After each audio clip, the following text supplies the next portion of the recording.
episode 8 of the Performance Roundtable podcast. Today we have a snippet from our high performance research group.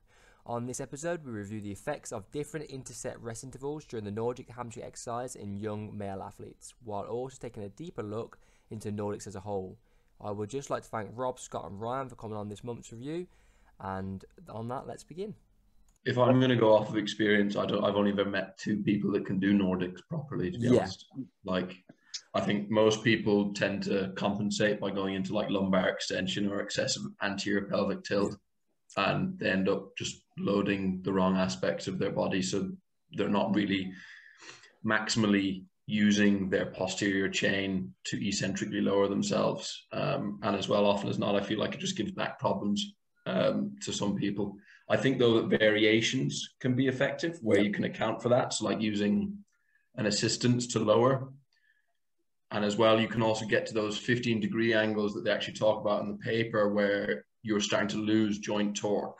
So if you're using, most people won't be able to get to that point before their hamstrings give and they drop to the floor. However, if you use a band to assist the lowering, then perhaps they can get to that point where their joint torque starts to drop and they get stimulated in that range more effectively. No, on that, there's actually a variation I like to use. It's a Bosu ball one. And it's the only use I actually use for a Bosu ball. But is you get someone in front of them on the Bosu ball. You can do it by yourself as well, but you can use a Bosu ball and get someone in front of them to hold the ball and like give them like sort of like a resistance. So they're doing that. 1, increases time and attention.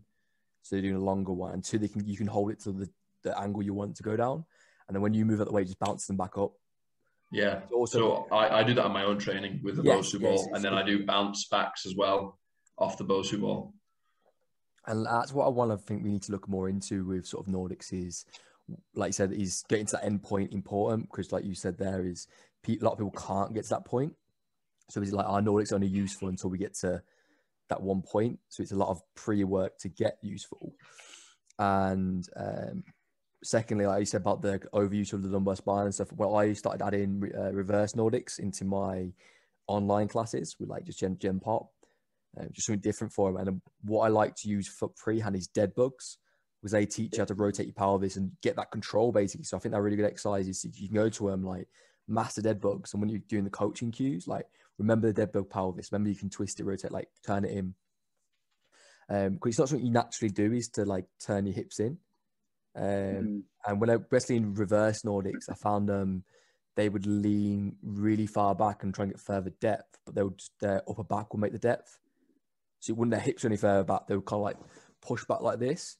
And like, I got really far back, but they've not. So I'm like, just don't go as far, stay there and progress it that way. Yeah, I think like you say, I mean, it's sort of like an area of interest for me. Like I'm planning to do my master's this around Nordic Hamstring Exercise. That's why I sort of like proposed this paper and thought, flow some ideas around here and see what you guys think about it. But I mean, I think the only benefit that I think is really good about it is potentially a lot of injuries seem to happen like in the bicep femoris of the hamstring. And then that is like only activated at like really extended levels. So I think in terms of that, it might not be that beneficial in terms of the Nordic hamstring, because your break point is like down here before you, whereas if your break point is up here, you're never activating that. Yeah. So I got something I can share to back that, because I was going to share that just because like, can I share my screen? Yeah, you should be able to, mate. If you're not, I'll add it. I can't do it. Because this is I didn't read it. Try that. Sick. Here we go. Right. Scott, you can't share your screen, mate, after what you said at the start. Yours is banned. Yeah, this is what I was trying to refer to. Like, there's so many different variations of exercise, and I just feel like bang for buck, we can focus more on movement skills. And to back what Scott says, like, I don't really know many people who can do a Nordic. It's like bang for buck. I'm looking at all these different exercises, and I don't know. I'd rather focus more on the movement skill aspect rather than doing a poor Nordic, because that's the way it is, Well, the thing is with up here, with you've got the stiff leg deadlift or a single leg RDL, you can alter the rotation of the hip. So if you're externally rotated, you're going to bias the the biceps femoris. If you're internally rotated the hip, you're going to bias semi-tendon, semi-mem, so you can really hit those areas in the hamstring. And as well, you can increase the load and you can really get full range of use of the hamstring group. So I actually prefer using kind of deadlift variations over a Nordic if you can't have it, if there's an athlete that can't really do it. Yeah. Is one reason I think that Nordics are, because in football, so when I was at the last club, is before I got there, it was Nordics and Copenhagen's 2 to 3 times a week. And I think the bodyweight aspect, especially in football, Ryan was over there. And I've heard other clubs that have done that as well. But it's high volume. It's a lot of volume, but yeah, you build up to that, obviously. But it's body weight. And with football, like they like body weight movements. It's just what it is. Like it's progressing. And not just football. A lot of people, you know, I think weights make you bulky and stuff like that. Body like they say, like push-ups for toning, stuff like that. So it's quite easy to get some buy-in from a Nordic. Plus, they're ridiculously hard, and a lot of athletes like to be tortured for some reason. They think hard, like no pain, no gain. So you've got a bodyweight exercise that destroys you and can be done pretty much anywhere. And a lot of players do ego lift with it as well. Like they don't do it properly, so they go, "Oh, I go all the way down." And then, but do you know what I mean? So it's kind of like there's a load of ways you can cheat the system. And if you don't think it's hard, you can just fall early and catch yourself. Yeah. So there is ways around it. So I can see why it's used. Like the paper's quite interesting. Like I have read quite a bit of it now. I've just skimmed through it whole.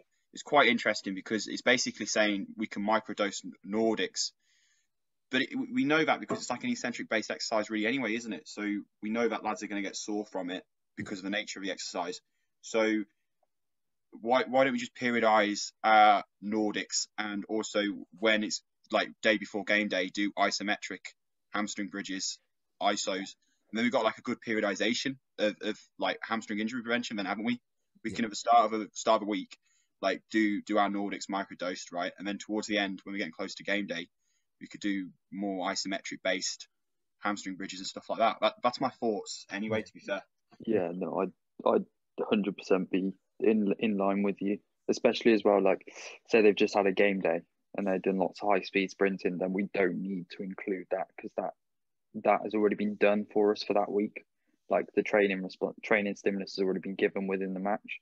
So then you can just focus, as you said, like especially on that isometrics just before game day or the day before, then you can use that as it's quick recovery time on them, isn't it, effectively? So can I ask you what you think of the reps and sets? Get them up. Can I ask you what you think of the reps and sets? Let's get that up now. What was it? It was two by two 6. Less. Yeah. I think 6 is a lot. It is. I thought that. Like the fatigue, like I know they didn't show major drop-offs. I think they did after like rep 4. But like if I was to do them myself and I got told to do 6, I'd probably be telling them to go fuck themselves and I'm only going to do 4. I think we did around 4. Yeah. That's what we was doing. Yeah, it's a hard one because there's not much, like the research is growing in Nordics, which is a good thing and a bad thing. Like I do think there needs more comparative research of say Nordics RDLs, stuff like that. But again, obviously the reasons for that. So for this study, I think having the more reps gives you more chance to like see if there's a fatigue drop off for it. Maybe that could be some rationale behind it. You give you more opportunity to see fatigue. Does it occur after 4, 3, 2, or X, Y? Do you know what I mean? Yeah, with the rep scheme, I agree with what Adam just said. I think it sort of gives you a greater scope for the percentage decline to show. But I think also as well, it's quite interesting that like after rep 4, it drops off so much. It's like, should we really be programming any more than 4 reps now then? And then counter that, did it drop off because we're only programming 4 reps? Are we used to doing lower reps? And then we get into that 4? Again, I don't know. It's hard to tell the actual training history of the athlete now, like exactly much Nordics they've done, or is it just because we're only doing strength-based Nordics, like 3 reps, 4 reps? Is that when we go into the studies, does it actually replicate what they've been trained for? Yeah, is our workload capacity just too low? Because like an extra Nordic is a lot extra work. Obviously, an extra good Nordic is a lot of extra work compared to like one extra bench press or RDL. Like that extra rep means a lot because you're doing an extra whole body weight as well. It's not just doing like an extra 5 kg or whatever it is for that rep. The one thing as well about the paper, I don't know about you guys, like your opinion on it, but in terms of the measurement, so they did like average power. Yeah. And I'm thinking, is that the right measurement? Should we have maybe done impulse there instead? So for instance, like obviously it's average power across torque, isn't it? Effectively across an angle of motion. Should we have done impulse? Because if you get someone to do a Nordic and they're doing a Nordic for 10 seconds, whereas someone else is doing it for 5, the average power on the 5 might be way higher because they've only done it for 5 seconds. I'm just trying to get this study up. Did they account for that? Did it say that? No. But this is what I'm thinking. So there's no like time variable within the. Yeah, so I wrote down it's like this is like the 1 minute versus 3 minute prescription. It'll be really dependent on the time taken to carry out the exercise. Because obviously somebody that's doing it for 3 seconds and they drop quickly, comparatively to somebody who can do it for 10 seconds, there's different fatigue factors to take into account, and the muscle fascicles are just really being wrenched apart there. Yeah. And it's just longer time under tension. So Ryan, with the peak power comparatively to the impulse is probably a better measure. Yeah, that's what I thought. I thought maybe it's a better route to go down, especially if someone's, stopping or barely moving in their Nordic at a certain point. Yeah. Or at least standardize how long each Nordic is. Yeah. That would be an easier way. But even that, so if you can do a Nordic for 8 seconds and someone will do it for 3, your average power is going to look different as well. Yeah. You're only doing a 3-second Nordic, but you're used to a 5-second Nordic. So again, I think as well as the peak power outputs tend to drop. So this would be like quite across, not just Nordic movements, but most movements. As peak power outputs drop, you start to compensate more to try and maintain the same power output. So they'd probably be more likely to fall into poor technique to try and execute the movement as effectively or have that peak power as high as possible. Yeah, and just switching back on to what Rob said about the glute bridge holds. Hamstring bridge is right with the leg. You can either extend the leg more or shorten the leg more, so it kind of change the knee flexion and hip flexion, so it can mimic different parts of the ground contact. Yes, I know what you're about. I've seen weightlifters. It's really cool because, like, I know this sounds daft and like probably B-Tech, right? But this is how I kind of think simplicity-wise. Nothing wrong with B-Tech, mate. Nothing wrong with B-Tech. Because he's horizontal, right, and he's activating his hamstring, right. B-Tech, if you just slip it upside down like that, you've got the motion. He makes ground contact. Different phases of the hamstring activation patterns. I need to find it. I'll put it in the chat, but I forgot what it's called. But I read it about 6 months ago, and it was off the back of Bosch's work. I don't think Bosch's work is. I mean, I don't know, but Bosch's theory was tested on, was it goats or rats? He reckons after that the hamstring might not move isometrically; it picks up slack. But then off the back of that, this paper was wrote about potential isometric strength in exercises if the hamstring is in an isometric motion when we sprint. And it was quite cool because they had loads of different isometric variations, and the hamstring bridge had a really high dynamic correspondence with the same activation and the forces when sprinting, so to speak. No, I've done the other one where like the glute bridge on a row machine where you can slide it into different angles. And just do holds at each different angle. I've done that before. That's what I thought you'd done about. But no, like again, there's so many hamstring exercises out there. It's a muscle, or any posterior chain muscle people don't train anyway. Like that's a common issue with most.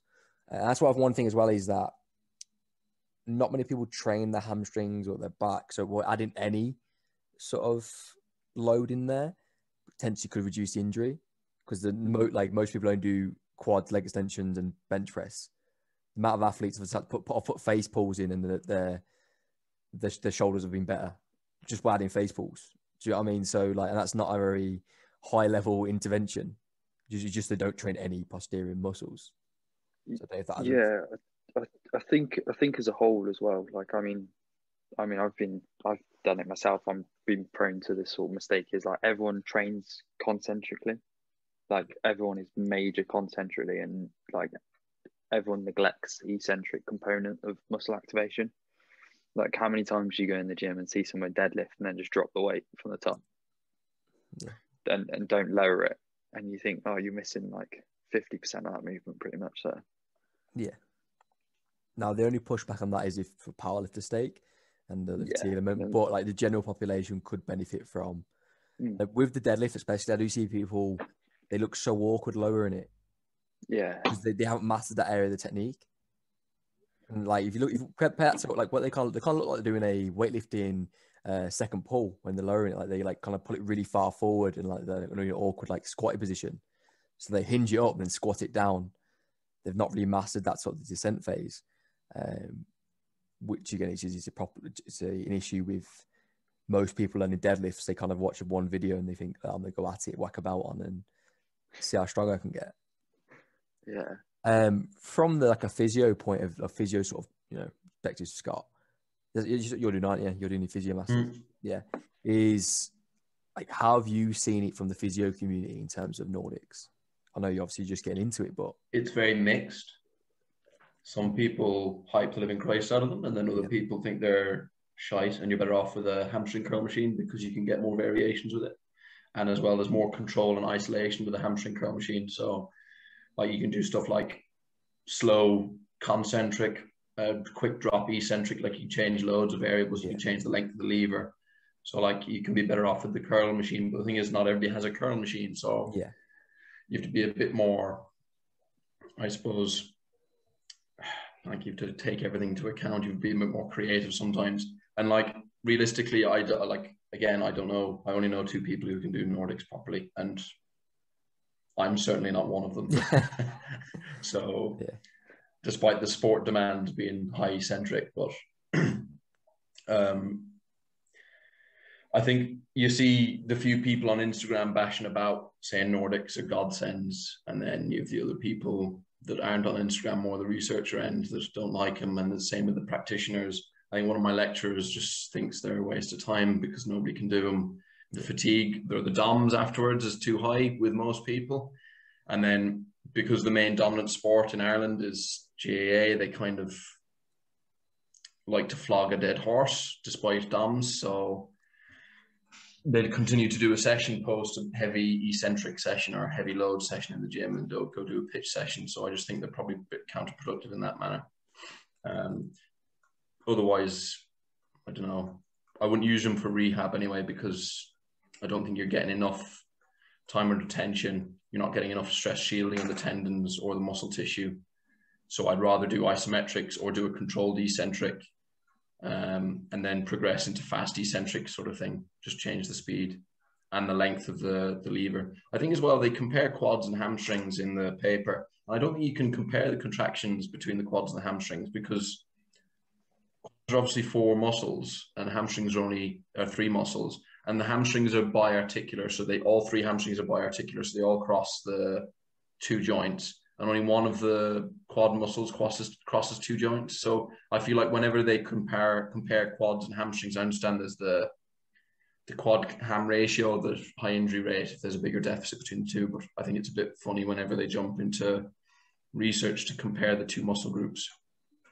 I don't know whether that's just a lot of shite I just spouted, but that's fine. Ryan's gonna jump in and save you now. No, I'm not going to save him. Throw him under the bus. No, I'm joking. No. The jumper's coming off. He's getting stressed. Yeah. I'm getting off. He's changed the background next to something angry. I think, like you said, with the hamstring quadricep ratio, I mean, it's so split down the middle on the research, isn't it? HQ ratio. Like some people are like, if you do have a massive difference, then you've got potential for injury. Some people say if you don't. So as you said, in terms of comparing them, I don't see that much benefit. Like, I mean, I did my undergrad this on HQ ratio, and I did what I do, like a meta-analysis, and I took loads of papers together, and it just had there was no clear correlation for me. So I was just sort of like, is there any point in comparing them, especially if the research is so split as well? Like some people saying it is, some people saying it isn't. Like, is there much point? It just sounds right. Do you know what I mean? People's there's things like you said before about what we said before about certain things like neck training. Certain things just sound right. We don't want to have like asymmetries.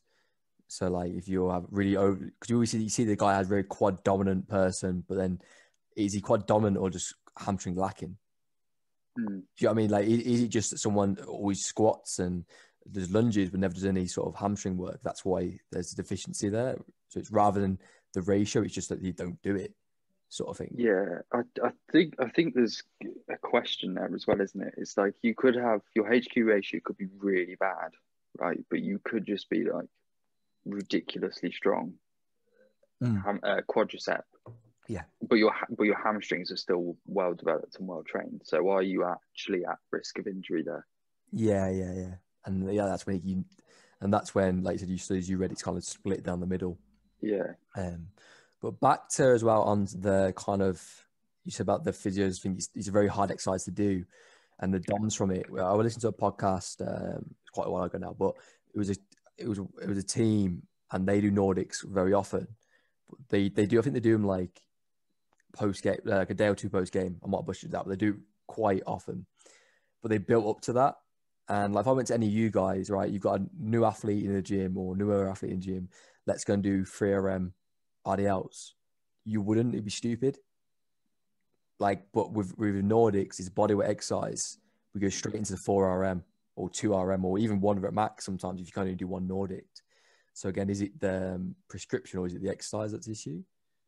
I guess they are going to create a lot of fatigue just because of the type of exercise, but is building up when you have the time period to build up 1 Nordic, 2 Nordic, 3 Nordic a week, or even micro-dose Nordics, doing 1 Nordic 3 times a week until you can start building up. And that's very sort of generalized prescription there, but something like that, like we're building up until we can do 4, 6, 7, 8 Nordics. Will it have that same problem in there?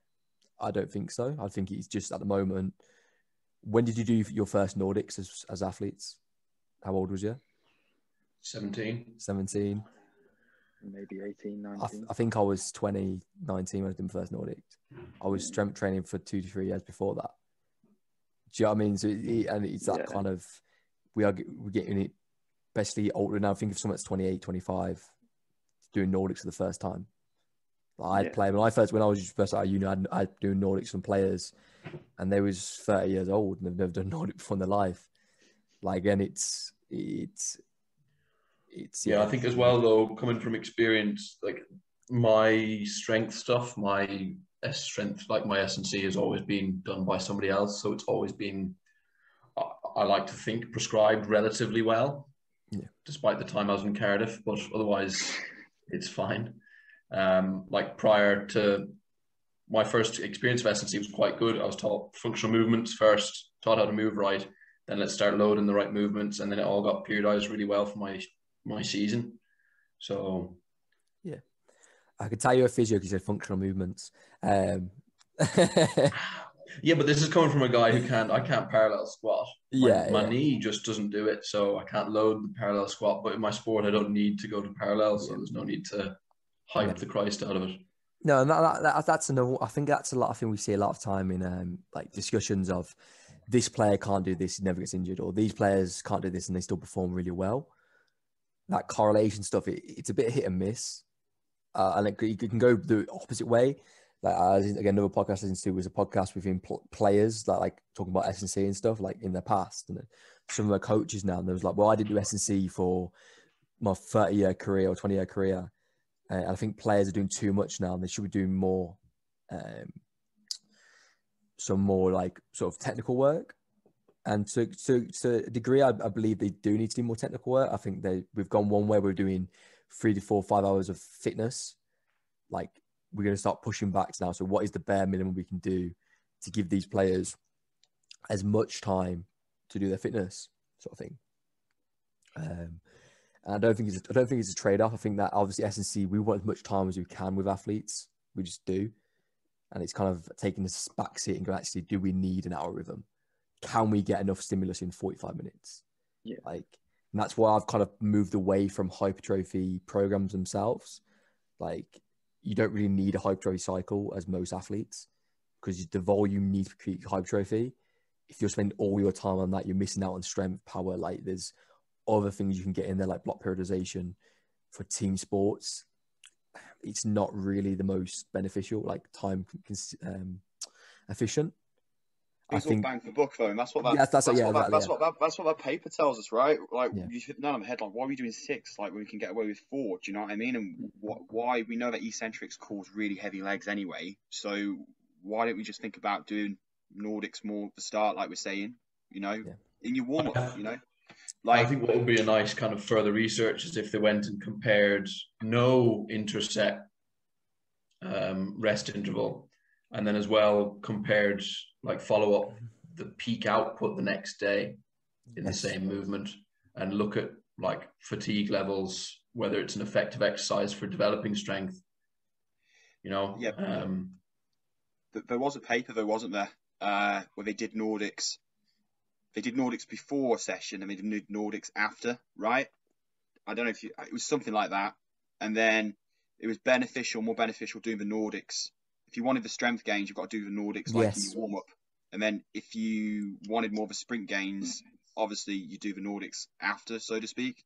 So I feel like you could microdose it on one day at the beginning, and then probably the rest of the week do like iso hamstring. With fatigue, right? The main breakdown of injury is like breakdown in poor mechanics, right? Isn't it? What happens with fatigue? But like, really, is a Nordic really like a neuromuscular exercise, or is more like a hip hinge, like single leg RDL? Is that more neuromuscular taxing? I prefer RDLs, like.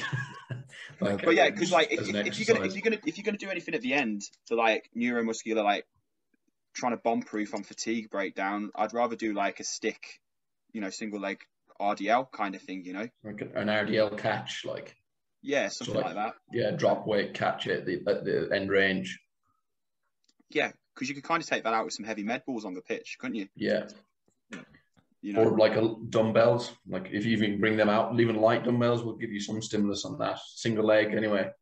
Yeah, that's what I was thinking, like 10, 15 kilo dumbbell or like a med ball or something. Yeah. A kettlebell would be good because it's stability work as well, isn't it? Yeah. Well, I find as well that the major issue with Nordics is just the stability at the hips. Like, and then as soon as you come to single leg stuff, most athletes I've worked with have such poor lateral pelvic stability that they're not able to control their pelvis through the ranges of motion that it goes through.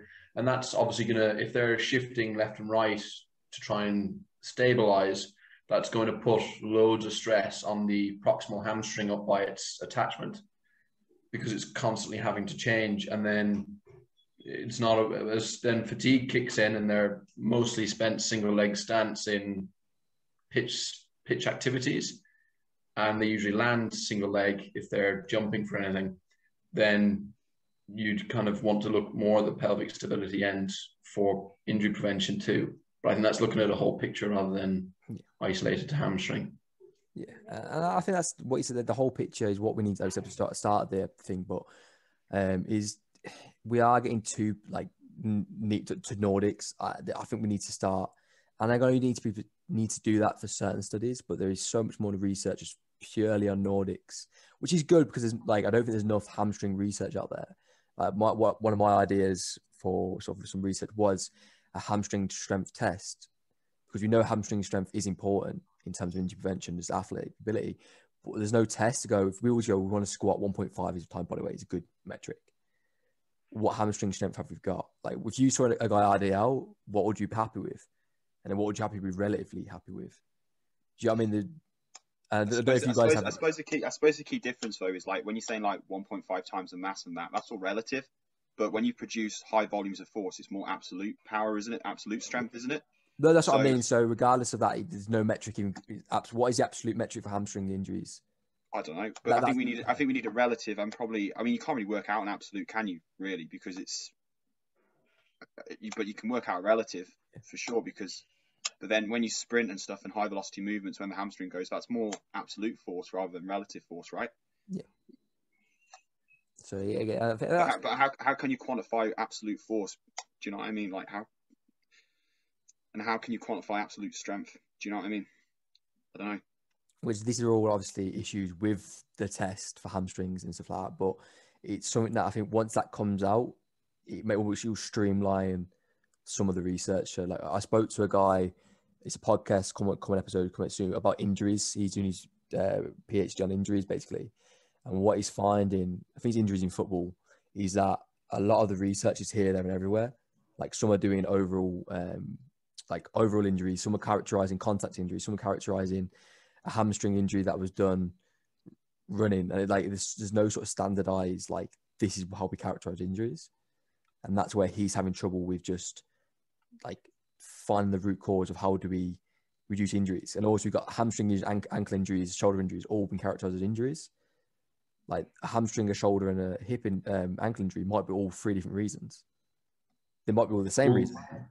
I think there's a big push in the kind of physio rehab end on understanding internal and external forces effects on joints and muscle injuries from there, and that's trying to quantify injuries in a manner, whether it's an external or internal force, and then trying to measure that with the athlete. But that's quite difficult to do, and I think it's quite difficult to do if you don't have the spenny tech like.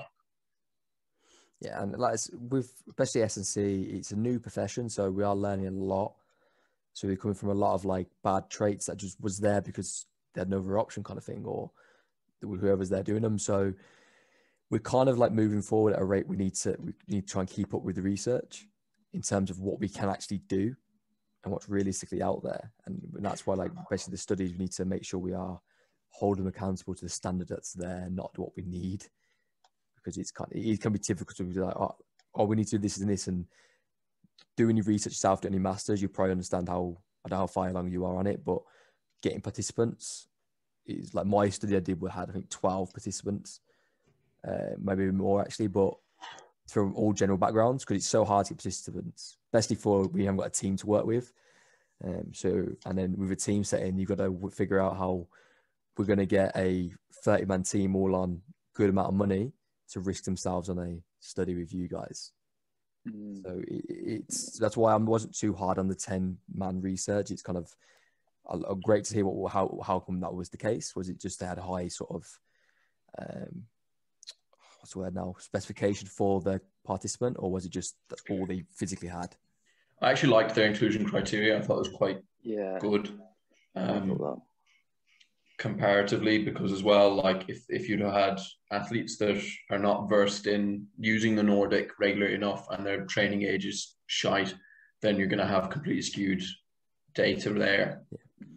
But like you said, how many people you know can do a Nordic properly? Yeah, so like that adds up to why the sample size was a bit smaller than what would want.